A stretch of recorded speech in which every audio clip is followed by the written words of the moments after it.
Chairperson Council for the Welfare of Children, Undersecretary Mary Michi Kahuyon Oy. Ikaw pala yan, ma'am.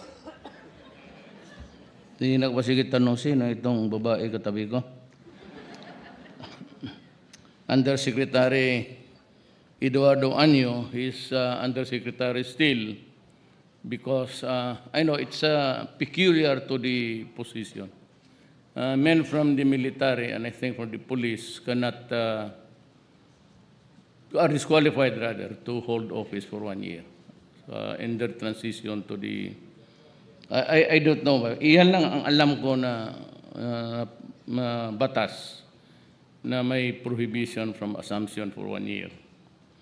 Yung Congressman Abraham Tolentino, yung kapatid mong si Annalyn sa opisina ko, tinatanong ko, bakit ka nagatago? You should be a part of the team here because you are from Cavite. This year's outstanding awardees for the child-friendly municipalities and cities, ladies and gentlemen, I am a bit appalled by the really 2 pages dedicated to you by the office of the President. In fairness to the guy who might have burned the candles last night just to scribble a few sentences, I will just read the penultimate paragraph para naman to give justice to his effort. Sino ba ang ganahan niya na you prepare for something and it's not, it's ignored altogether. And he says, that guy from my office, we will continue our unrelenting efforts to purge corruption, criminality, illegal drugs, and terrorism. As we protect our children from these menaces, we also prepare them for the crucial task of building on our past gains. As I encourage our youth to dream big and aspire for greatness, not just for themselves, but for the entire nation, I also challenge my fellow adults to allow our youth to play a role in shaping a future that our children deserve to inherit. Again, congratulations to the awardees and thank you. So let me start by, I'll just develop my talk. I'm not delivering a speech. Ito yung speech. I'm delivering my first dialogue. I didn't continue. If you want, you can ask questions. Itong corruption. You know, I said during the campaign I had a very limited program. One, because I never expected to win also. And neither was I really expecting big. But I just limited my talk to a few, but 4. And one is that I am stopping corruption in this government. Just maybe for 1 term, mabigyan ko ang Pilipino ng a respite of what is usually this out. I am not attributing any particular administration. It's not a sweeping statement, but gusto ko na sa panahon ko makapaghinga lang naman ang Pilipino sa corruption. And today I fired the whole of the Commission of the Urban Poor. One is because it's a collegial body, and I have heard that they never had any hearing except for 1 or 2. And si Rindon, yung chairperson, although he thanked me for the time that he was there, appointed, and maybe ako naman, no personal reasons really to fire him except that he had too much too soon. He was appointed September and he traveled about 7 times. And to think that the office is an urban poor agency, I simply cannot accept that. I cannot understand why you have to be there at every powwow in the international scene. We cannot afford it.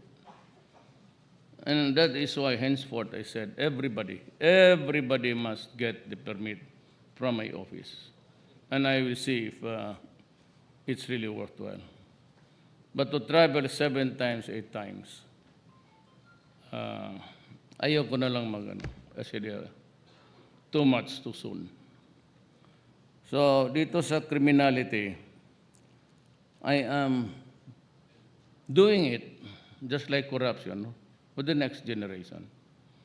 Kasi itong atin ngayon, medyo we are so immersed in a quagmire of troubles. One, the international front is boiling. There's Korea, Iran, and of course the United States is the main protagonist. There are South Korea and Japan.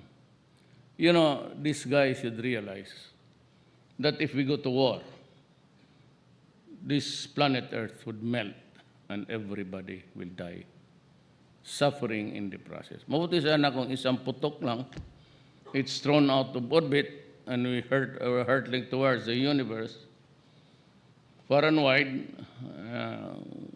okay pa siguro. But, you know, radiation and all, and nothing lives and nobody is of sound mind and body, it's going to be a terrible ending.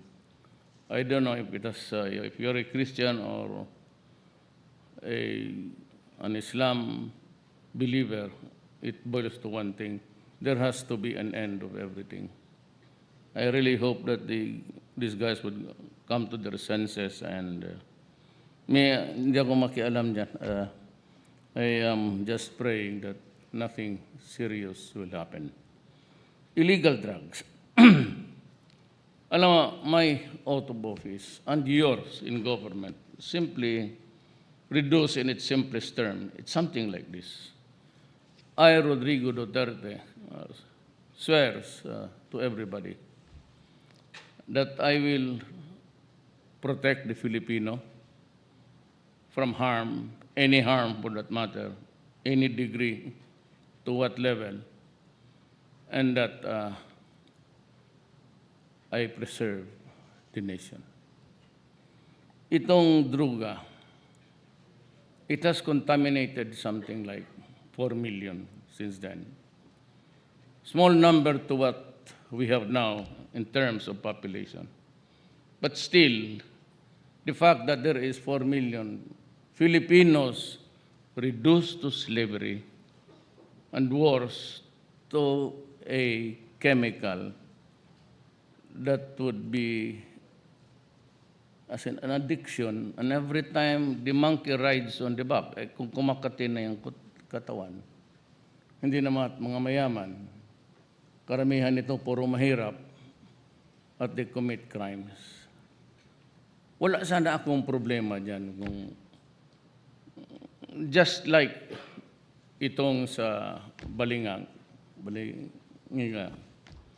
if it's just a matter of looting the place, as war Butis, wala akong problema. But the problem is this massacre. And I'm telling them that, hindi masyado it's history. Of course, it's water under the bridge. As a matter of fact, the bridge is no longer there. But ang kasama kasi, it was on the side of the massacre of so many Filipinos. Yan ang ano ko. Dito naman, it leaves on its tracks, on its way, suffering.